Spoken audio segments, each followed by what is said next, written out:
자, 20페이지 의사표시 효력 발생인데 뭐 그렇게 어려운 판례는 없습니다. 1번 도달의 의미죠. 상대방의 지배 영역 내에 진입돼 가지고 알 수 있는 객관적 상태에 놓여 있으면 도달이거든요. 따라서 상대방이 직접 받아야 되는 것은 아니거든요. 그래서 2번의 가번인데 가정부가 받았어요. 가정부가 받으면 일단은 뭐죠? 도달된 겁니다. 근데 문제는 표의자 측에서 옆에 보고 있다가 즉시 회수해 버렸다면 상대방 입장에서는 읽어볼 틈이 없었죠. 요지 가능성이 결여가 되기 때문에 뭐 되지 않죠? 도달되지 않습니다. 한번 읽어볼까요? 채권 양도 통지서가 들어있는 우편물을 채무자의 가정부가 수령한 직후 한 집에 거주하고 있는 통지인인 채권자가 그 우편물을 바로 회수해 버렸다면 상대방 입장에서는 읽어볼 틈이 없었죠. 요지 가능성이 결여가 되기 때문에 그 우편물의 내용이 무엇인지를 가정부가 알고 있었다는 등의 특별한 사정이 없었던 이상 어쩌고 저쩌고 해가지고 도달되었다고 볼 수는 없을 것이다. 이런 판례고, 나번 판례는 시험에 몇 번 나왔어요. 한번 읽어보면 채권 양도 통지서가 채무사의 주소나 사무소가 아닌 동업자 사무소예요.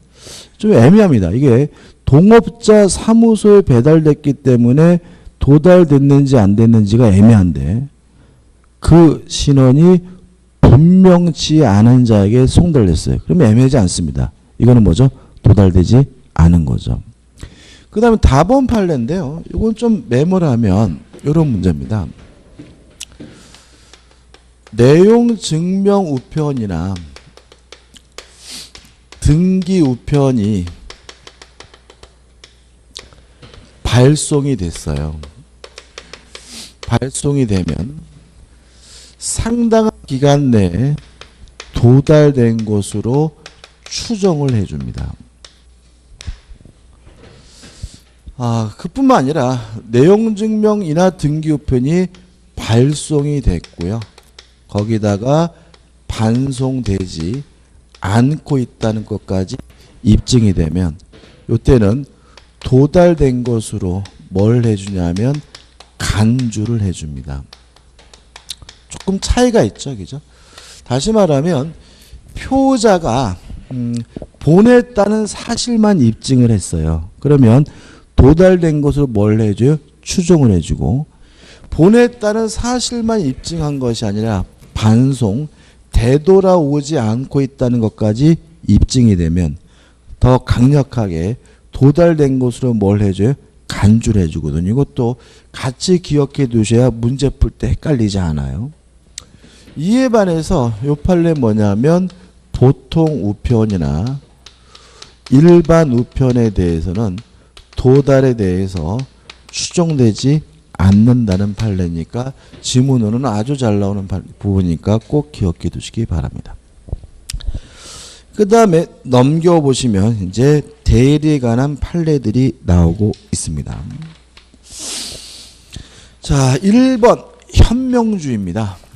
판례가 나오는데, 자, 어떤 판례냐면 본인을 사칭을 하거나 가장을 하는 것이 현명이냐, 요 문제인데, 요거에 대해서 우리 판례는 만약에 요 사람에게 대리권이 있는 상태라면 이것도 유효한 현명으로 보고요. 만약에 대리권이 없는 사람이 본인을 사칭하는 것은 현명이 아니라는 취지의 판례거든요. 그래서 문제를 푸실 때 본인을 사칭했다, 가장했다 이런 말이 나오면 다시 한번 그 사람에게 대리권이 있는지 없는지를 확인하시는 습관을 가지셔야 돼요. 그래서 가번 판례 보시면 일단 문제가 되는 것은 뭐냐면 가를 기준으로 밑으로 하나, 둘, 셋, 네 번째 줄 이렇게 나옵니다. 갑 본인인 양 행사했어요. 그럼 뭐죠? 본인을 뭐예요? 가장했다는 얘기죠. 위 근저당권 설정 계약은 대리인인 을이 그 권한 범위 안에서 한 것이에요. 그러면 이 사람에게 뭐가 있다는 거죠? 대리권이 있다는 얘기죠. 그러면 그 효력은 본인인 갑에게 미친다는 말은, 앞에 말은 그렇게 복잡하지만 대리권이 있는 사람이 본인을 사칭 가장하는 것도 뭐죠? 유효한 현명이라는 판례입니다. 나본 판례입니다. 자, 현명할 필요가 없는 게 있어요. 현명하지 않아도 본인에게 효과가 발생하는 경우가 있는데 두 가지죠. 부부간에 일상가사 대리권을 행사할 때는 뭐 할 필요 없냐면 현명할 필요가 없다. 그 다음에 상행위의 경우에도 뭐 할 필요가 없냐면 현명할 필요가 없어요. 상행위의 특징은 뭐죠? 계속 반복적으로 이루어진다는 얘기거든요.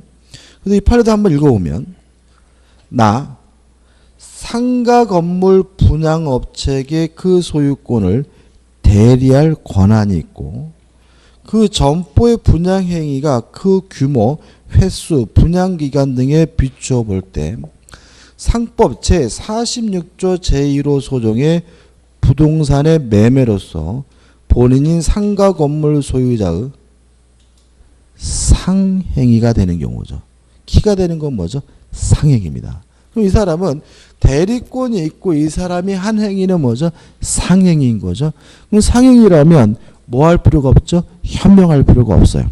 그래서 보시면 분양업체가 수분양자와 분양계약을 체결하면서 건물 소유자의 대리인임을 표시하지 않았다 하더라도, 다시 말하면 현명하지 않았다 하더라도 상법 제48조에 의하여 유효한 대리인으로서 그 효과는 본인인 건물 소유자에게 기속합니다. 다시 말하면 상행위는 뭐 할 필요 없습니까? 현명할 필요 없고요. 현명하지 않아도 본인에게 뭐죠? 효과 기속된다는 거 꼭 기억해 두시기 바랍니다. 그 다음 2번 수권행위 관한 판례 우리가 수업 시간에 많이 했습니다. 그래서 결론만 말씀드리면 갑과 을이 도박을 했고요. 도박 채무를 변제하기 위해서 갑이 을에게 대리권을 주는 수권행위를 했단 말이죠. 일단 도박 채무를 변제하는 것은 반사회적 법률행위로서 무효라 하더라도 뭐에는 영향을 안 주죠? 수권행위 영향을 주지는 않는다. 따라서 수권행위는 여전히 무효인 것이 아니라 뭐죠? 유효하기 때문에 을은 적법한 대리인이고, 따라서 병이 을과 만나서 매매 계약을 했고 갑이 병에게 이전 등기가 이루어졌다면 병은 적법하게 확정적으로 뭘 취득하냐면 소유권을 취득한다는 판례입니다. 이것도 시험에 아주 잘 나옵니다. 자, 도박 채무를 변제하는 것은 물론 반사회적입니다. 그렇지만 이것이 뭐에는 영향을 안 줍니까? 수권행위 영향을 주지는 않으므로 을은 뭐죠? 적법한 대리인이고 상대방은 적법하게 뭘 가질 수 있죠? 소유권을 가질 수 있다는 거 꼭 기억해 두시기 바랍니다. 그 다음에 이제 3. 대리권의 범위에서 가해가지고 우리가 알고 있다시피 매도에 관한 수권이 있다면 매매 계약을 체결할 수 있을 뿐만 아니라 중도금이나 잔금, 매매대금을 수령할 뭐죠? 권한이 있고요. 4번 매니저가 나오죠. 매니저. 이것도 혹시나 싶어서 넣어놨는데 우리가 그 가족법상 행위는 대리가 허용되지 않죠. 그죠? 혼인한다, 약혼한다, 이혼한다 같은 의사결정은 오로지 누가 결정할 수 있죠? 본인 자신만이 결정할 수 있으므로 가족법상 행위에 대해서는 뭐가요? 대리가 허용되지 않아요. 동의하시죠? 그죠? 자, 근데 우리 판례는 연예인들의 연주 활동도 가족법상 행위와 동일시합니다. 다시 말하면 내가 공연을 할지 안 할지는 오로지 누구만요? 자신만이 결정할 수 있고요. 남이 대신 결정해 줄 수는 없다는 게 우리 판례의 입장입니다. 제가 유명한 가수예요. 가수인데 대전에서 와서 공연할지 안 할지 고민이에요. 누구만요? 저만 결정할 수 있는 거예요. 매니저가 그것을 뭐 할 수는 없냐면 결정할 수는 없다는 게 우리 판례 입장입니다. 이것도 꼭 기억해 두시면 좋겠고, 읽어보면 이렇게 돼 있죠. 통칭 매니저의 대리권의 범위는 연주자의 연주 활동의 주선이나 연주에 관하여 공연장 확보, 공연 비용, 출연료 결정, 연주 일정의 확정 등에만 미칠 번, 공연 계약에 관하여는 대리권이 없다라고 나와있죠. 공연 계약에 관한 것이 무슨 말이냐면 공연을 할지 말지는 대리권이 없다는 얘기입니다. 따로 이렇게 된 거죠. 제가 연예인인데 대전 가서 공연하겠습니다 라는 것은 뭐예요? 제가 결정하는 거죠. 그래서 제가 하겠다고 결정하면 그 나머지 것들 어디서 공연하고 출연료는 어떻게 할고 이런 것들은 매니저가 대리인으로서 뭐 할 수 있어요? 결정할 수는 있지만 공연 여부에 대해서만은 본인 스스로만이 결정할 수 있다는 것이 판례 입장이니까 꼭 기억해 두시기 바래요. 요새는 또 대세가 뭐죠? 연예인이 뭐죠? 대세기 때문에 혹시 낼지도 모르죠. 그죠? 요즘 아이들 꿈이 뭐니 그러면 연예인이 이런 애 많다며요. 그죠? 근데 뭐 시험과 상관없는 얘기인데 서양 아이들한테 장래 희망이 뭐니 이렇게 물어보면 세계의 평화에 이바지하겠습니다. 이렇게 얘기한대요. 환경보호에 노력하겠습니다. 이렇게 얘기한대요. 그러니까 다시 말하면 걔네들은 희망이 뭐냐 진짜 하고 싶은 걸 얘기하고 우리는 뭐죠? 직업을 얘기한대.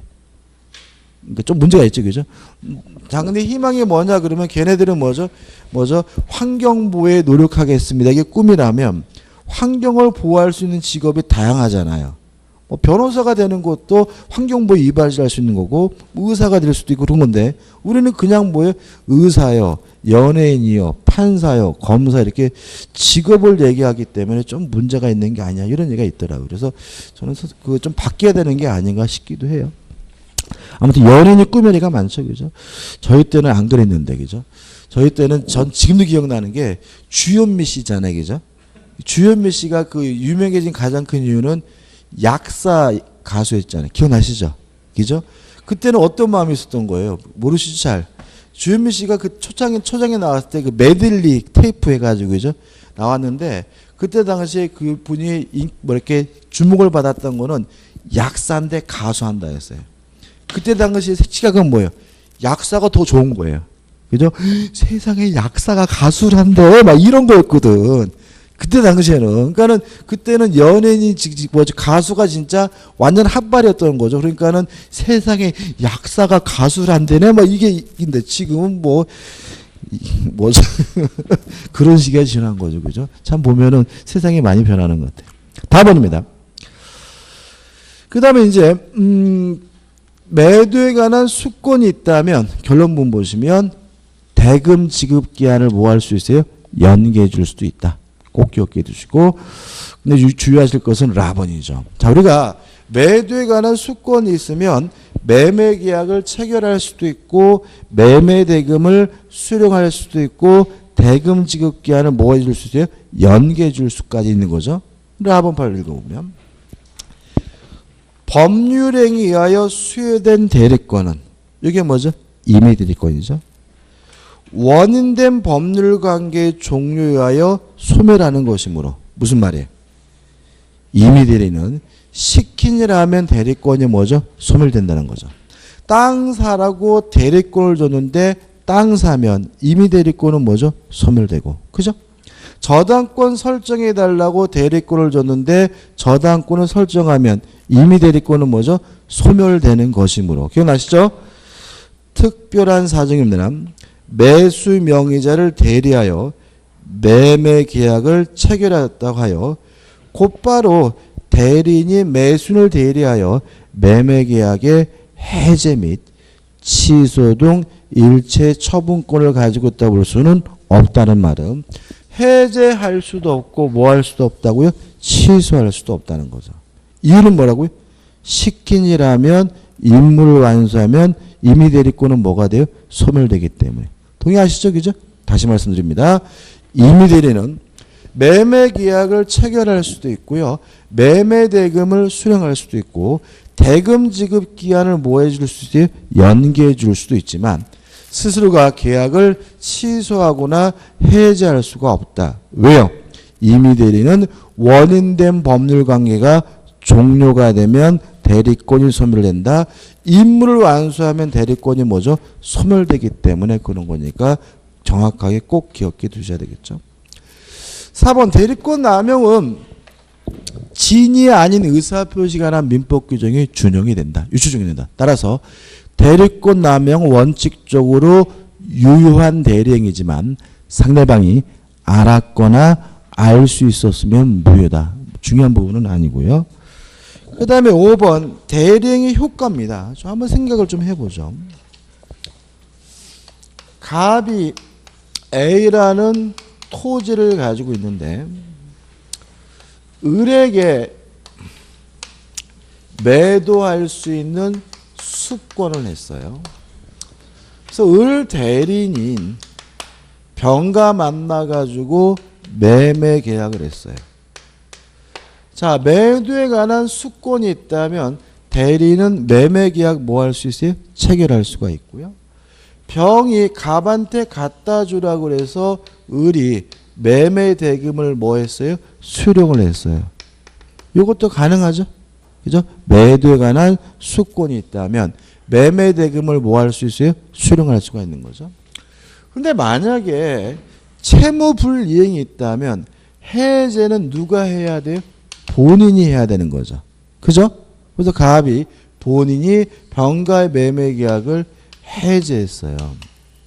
이랬을 때 병이 을한테 내가 준 돈 내놔라라고 청구할 수 있을까요? 없을까요? 없다는 판례입니다. 왜냐하면 요 매매 계약 효과는 본인에게 직접 발생한다는 말은 해제가 됐을 때 효과인 원상회복도 본인과 상대방 간의 문제라는 얘기입니다. 따라서 계약을 을이 체결하고 대금을 을이 받았다 하더라도 해제는 누가 하는 거죠? 본인이 하는 거고 원상회복도 누구한테요? 본인에게 해달라고 해야지 본인에게 해달라고 할 수는 없다는 판례니까 이것도 꼭 뭐 하셔야 돼요? 기억해 두셔야 돼요. 그래서 결론 부분 보시면 밑에서부터 세 번째입니다.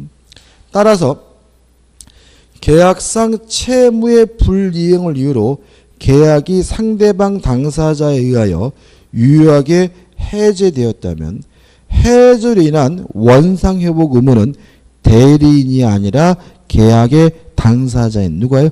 본인이 부담합니다. 다시 한번요. 자, 병이 을에게 뭐죠? 매매 대금을 줬어요.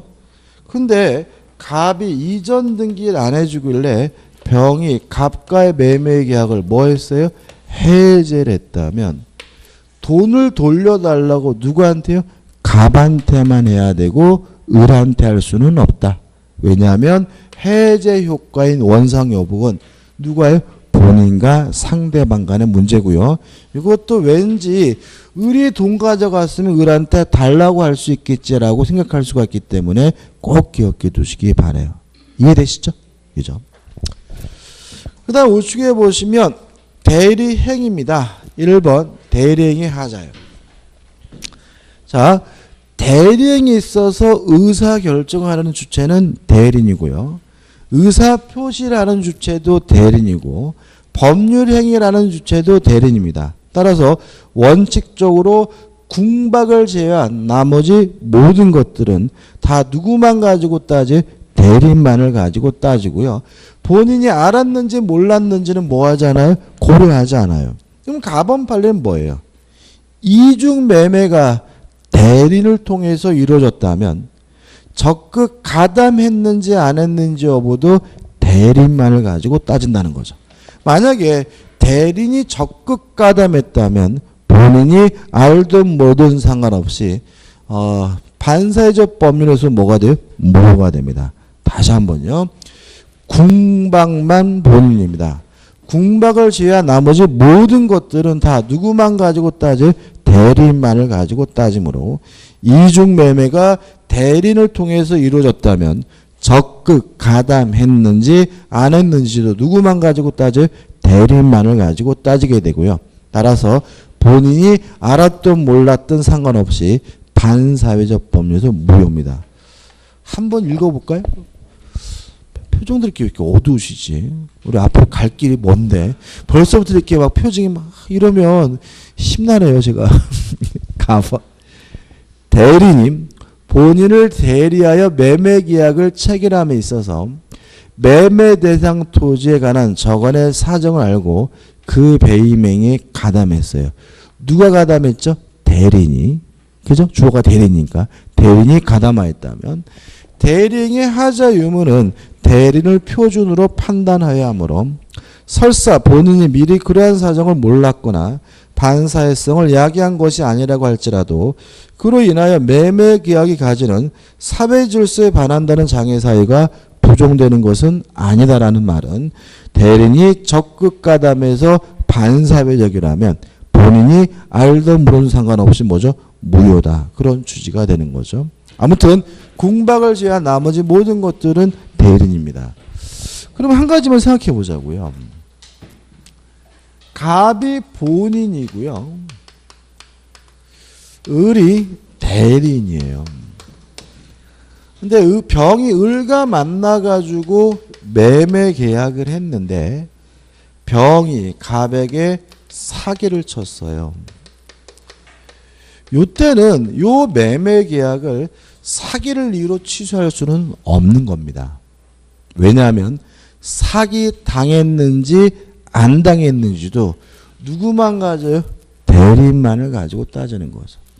왜 대리인만 가지고 따지는 거죠? 의사결정을 대리인이 하는 거니까. 이해되시죠? 그죠? 지금 예외를 하려고 해요. 그래서 항상 저는 예외 들어가려고 하면 막 불안해. 원칙 잊어버릴까 봐. 그죠? 자, 다시 한번. 왜 그러느냐? 대리인이 의사를 결정하고 갑이 결정하는 것이 아니기 때문에 그런 거죠. 그럼 역으로 말하면 갑이 만약에 이러한 을의 의사결정 과정에 참여를 했다면 이때는 누구 것도 고려해야 되냐면 갑 것도 고려해야 되기 때문에 이때는 사기를 이유로 뭐 할 수 있어요? 취소할 수 있어요. 판례 보시면 본인이 결정한 의사표시를 대리인으로 하여금 표시했어요. 그럼 결과적으로 실질적으로 누가 의사를 결정한 거예요? 본인이. 그럼 이제는 누구 것도 고려해야 돼요? 본인 것도 고려해야 되는 거예요.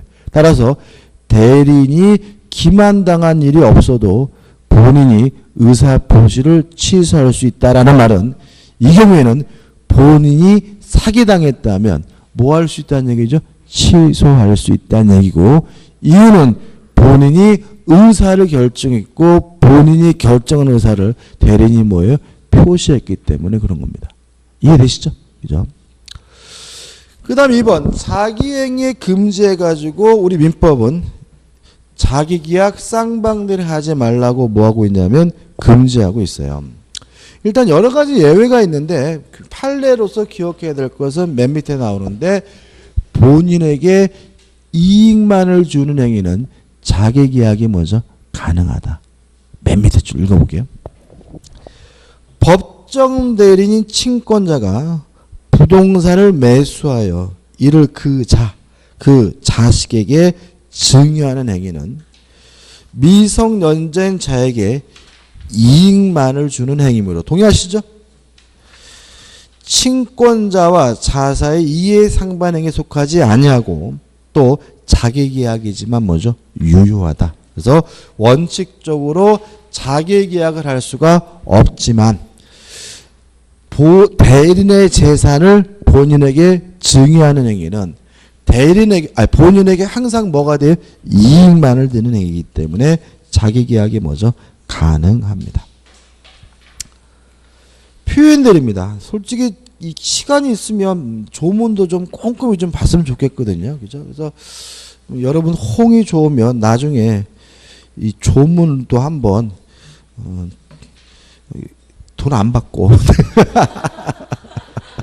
돈 안 받고 한번 정리를 해드릴까 마음도 있어요. 근데 솔직히 저는 그래요. 이게 그 판례 특강은 이 민법 선생의 의무예요. 그러니까 이거를 안 하면은 그거 안 되거든요. 그러니까 이게 참 아시다시피 이렇게 우리가 인원이 훌륭치는 않잖아요. 그죠? 그러니까 이거를 만약에 돈 생각하면 이거 굳이 안 해요. 저 솔직히 이번 달에 그 하루 쉬어요. 하루.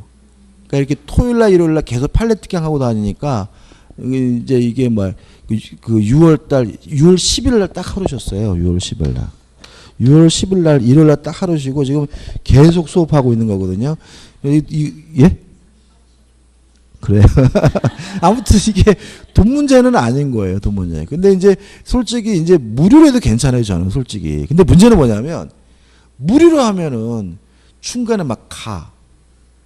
그리고 이틀 하면은 뭐죠? 하루는 인원 많고 둘째 날은 없고 막 이래. 막 그러면은 누가 피해를 보냐면 수업 듣는 분이 피해를 봐요. 이게. 그렇지 않습니까? 그죠? 뭔가를 내가 하려고 어떻게 마음 먹고 수업 듣는 게 쉬운 일은 아니거든. 이게 참 힘든 일인데 자꾸 누가 중간에 가고 막 또 어떻게 다음날 왔더니 또 누구 뭐 이렇게 썰렁해주고 막 그러면 사람 심리가 어떻게 되냐면은 아이씨 괜히 했나 이거 뭐 이러면서 뭐죠? 이게 막 이 막 이상해지거든요. 그래서 이게 무료 특강이라는 게 저는 진짜로 원하시면 할 수가 있어요. 근데 약속해야 될 것은 뭐냐면 시작한 분은 끝까지 다 해야 돼. 서로를 위해서.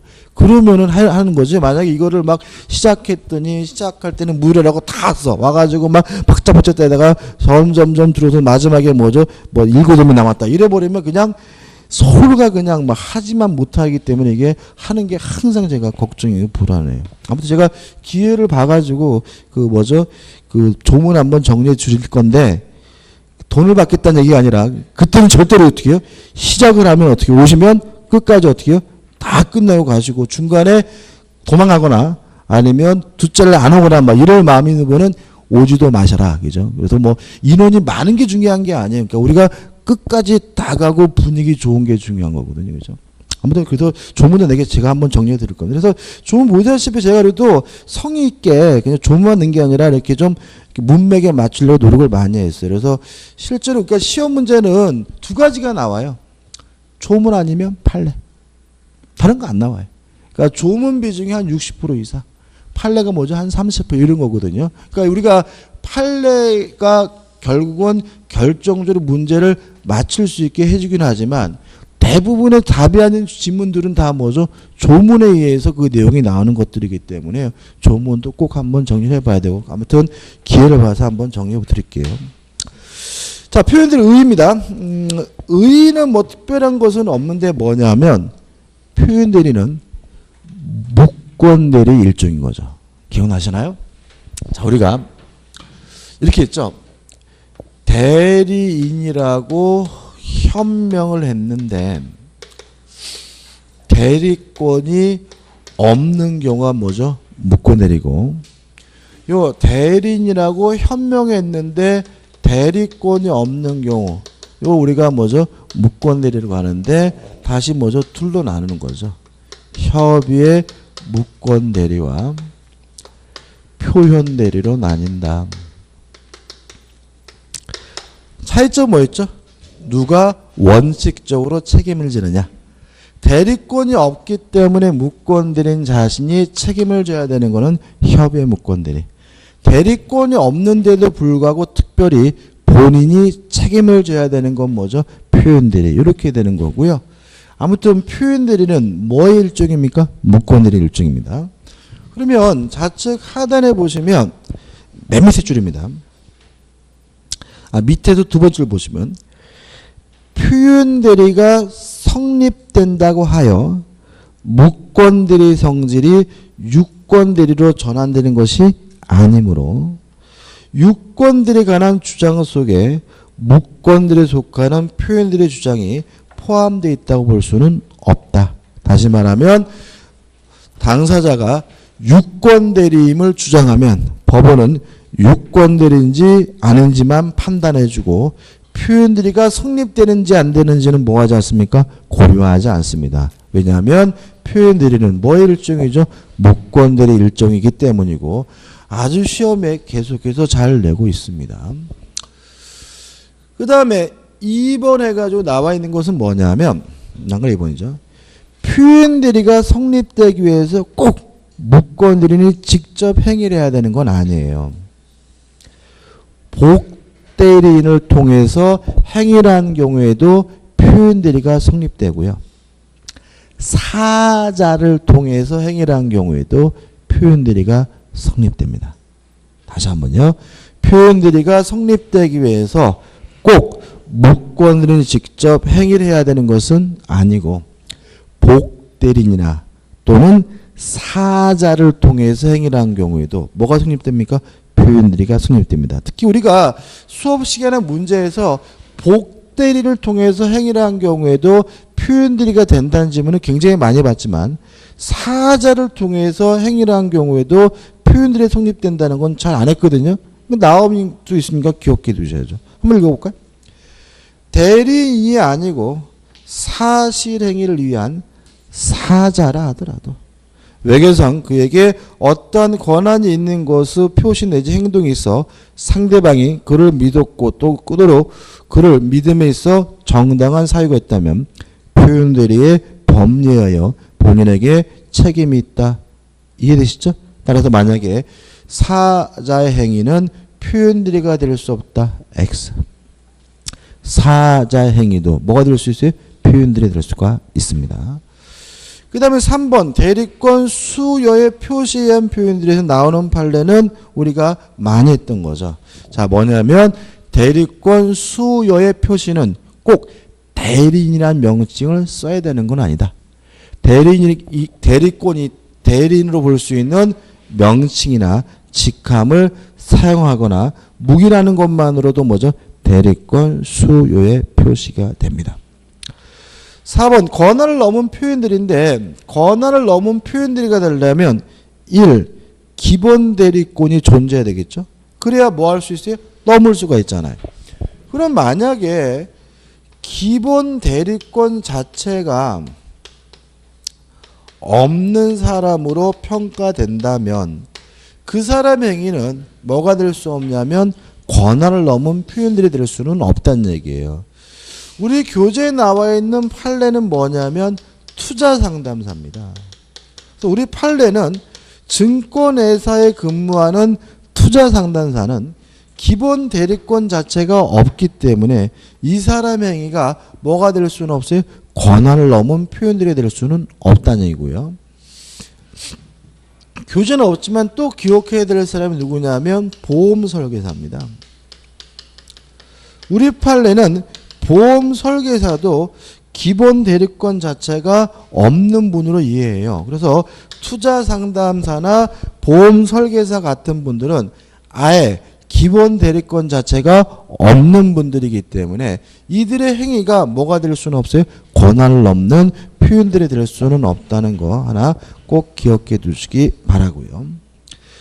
4번 기본 대리권은 있기만 하다면 종류를 불문합니다. 따라서 공법상 행위도 뭐가 될 수 있어요? 기본 대리권이 될 수가 있다. 결론만 기억하시면 되고 넘겨보시면 2번 권한을 넘는 행위 기본 대리권을 초월해야 되는데 전혀 이질적 행위라도 상관이 없다. 다시 말하면 원래 가지고 있던 대리권과 실제 이루어진 행위가 동종일 필요는 없다는 것도 기억해 두셔야 되고요. 그 다음에 3번 상대방에게 정당한 이유가 있어야 하는데 가번 상대방의 정당한 이유는 뭘 말하냐면 선의 무과실을 말하고요. 나번 선의 무과실을 판단하는 기준 시점은 언제를 기준으로 하냐면 대리 행위시를 기준으로 한다. 근데 이것도 솔직히 계속 반복입니다. 그러니까 우리가 항상 법률 행위시죠. 아까 우리가 반사회적인지 아닌지 여부도 뭐예요? 법률 행위시. 그죠? 손해배상할 때 손해도 뭐예요? 법률 행위시. 법률 행위시가 아닌 게 있을까요? 없어요.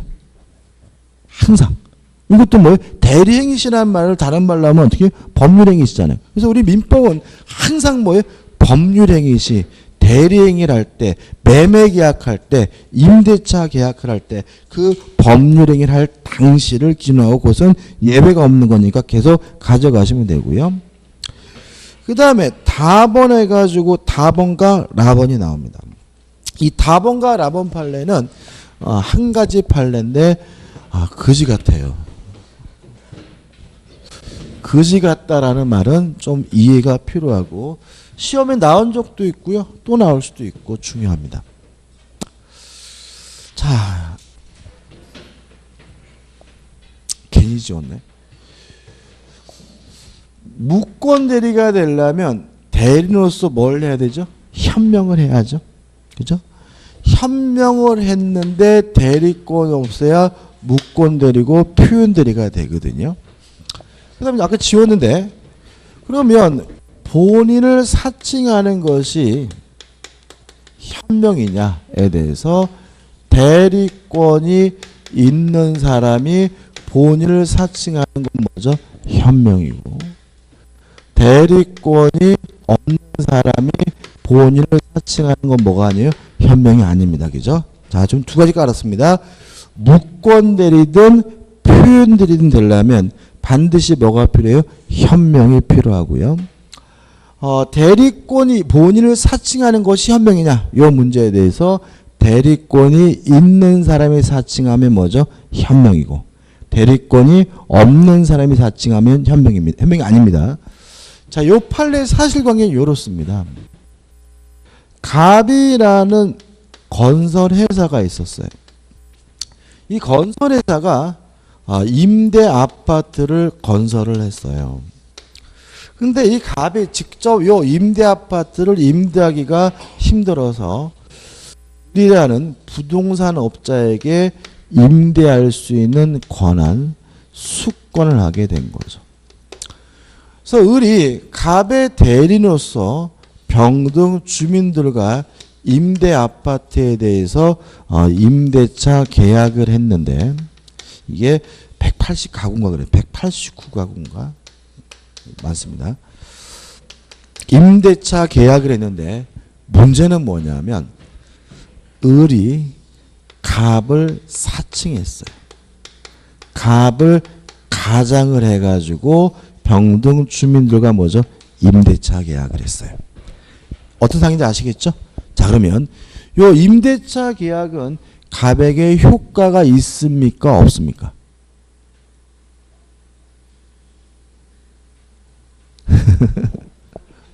없다요? 자, 갑을 가장했죠? 을에게 임대할 대리권이 있나요? 있잖아요. 그죠? 임대에 관한 뭐가 있어요? 수권이 있다는 말은 임대에 대한 뭐가 있어요? 대리권이 있으니까 이거는 대리권이 있는 사람이 본인을 사칭 가장한 거니까 유효한 뭐죠? 현명이고 요 임대차 개혁과는 갑에게 당연히 뭐죠? 귀속이 됩니다. 따라서 병등 주민들은 아주 행복하게 잘 살았어요. 세월이 흘렀어요. 5년이 지나가지고 요 임대 아파트를 분양으로 전향하려고 해요. 이해되시죠? 근데 지금 이 주민들은 아직도 을을 누구로 알고 있는 거예요? 갑으로 알고 있는 거죠. 동의하시죠? 얘하고 계약해서 아무 문제 없이 잘 살았잖아요. 그래가지고 갑을 사칭하고 있는 을과 요 아파트에 대해서 뭐죠? 매매 계약을 하게 됐어요.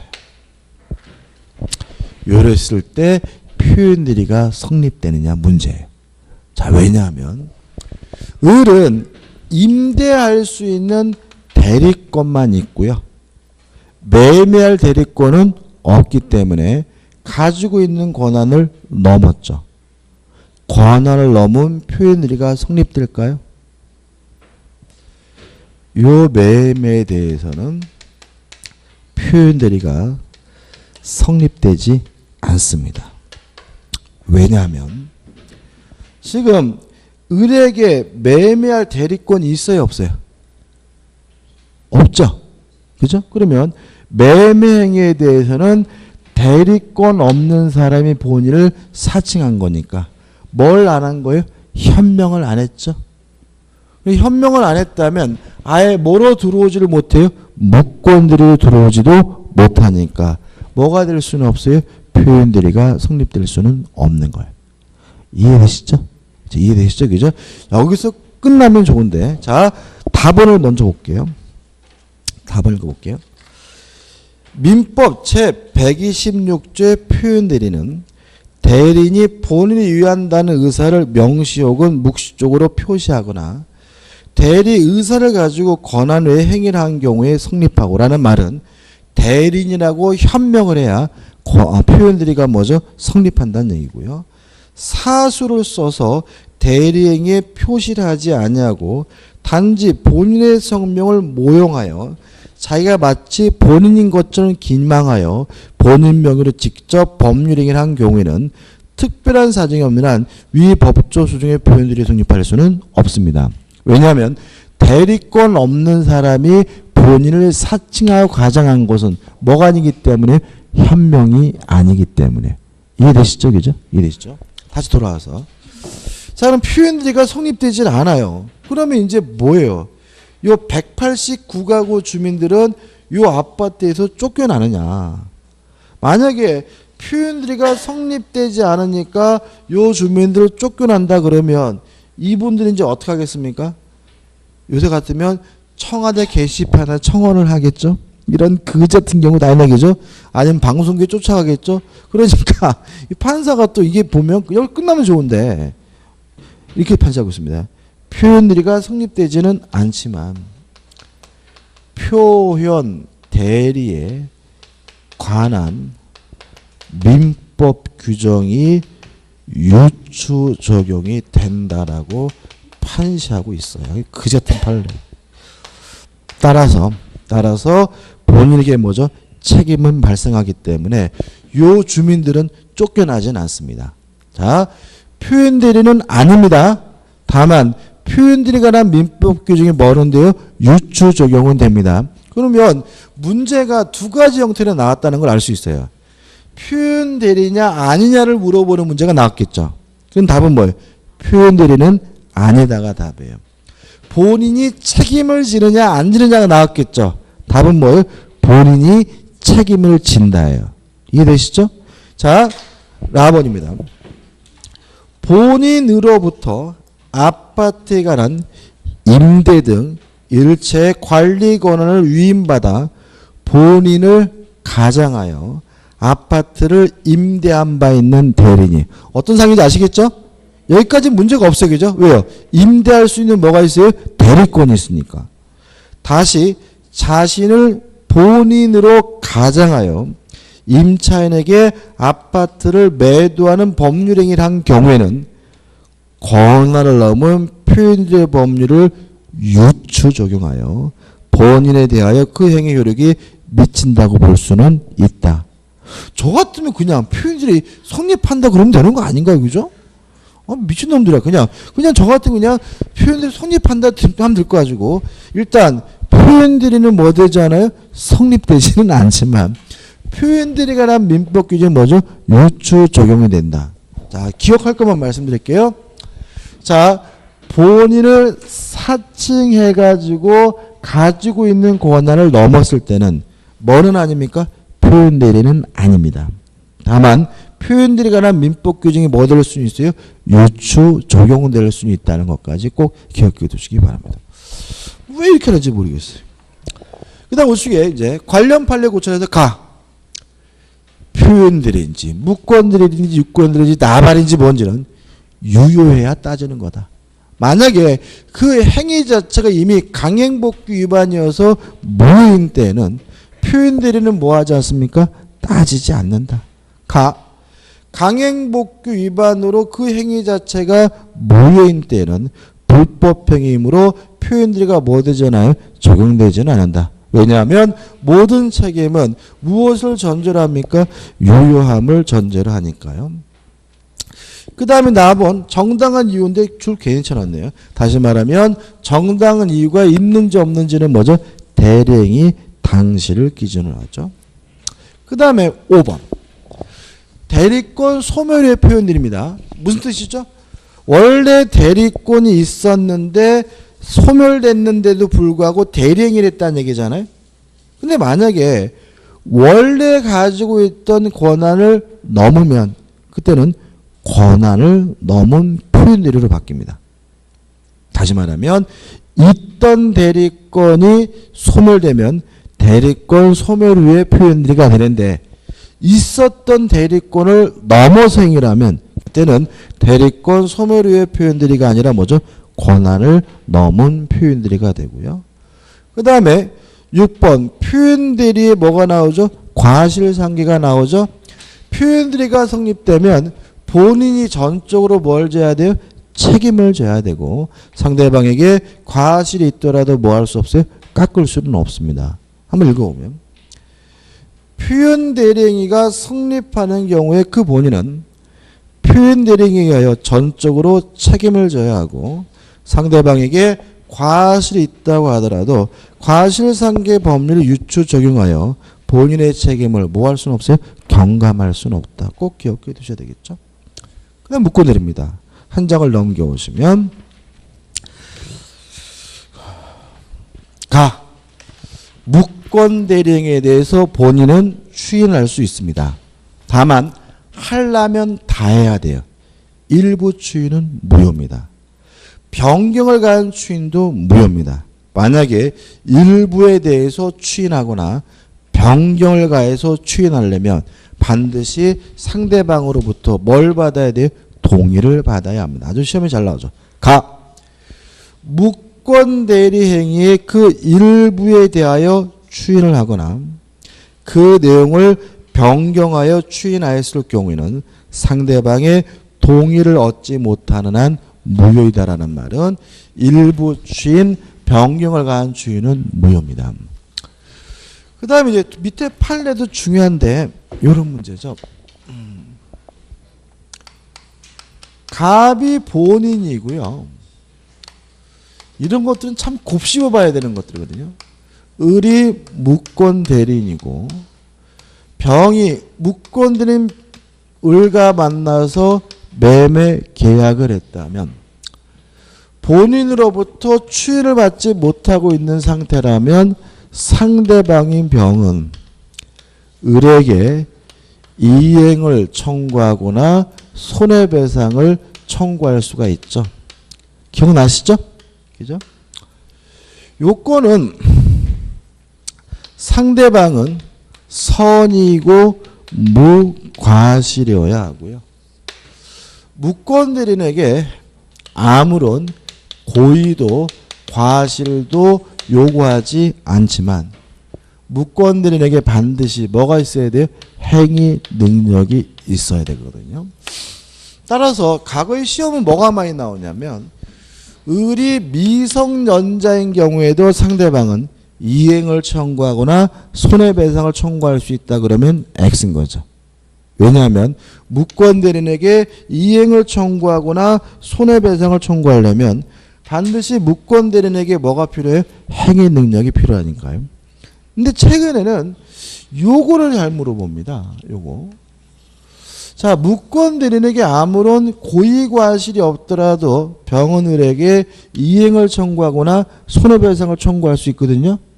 그 말은 뭐냐면 무권대리인이 선이이고 무과실이어도 병은 을에게 이행을 청구하고 손해배상을 청구할 수 있다는 얘기거든요. 동의하시죠? 이런 일이 또 언제 있느냐 이 문제예요.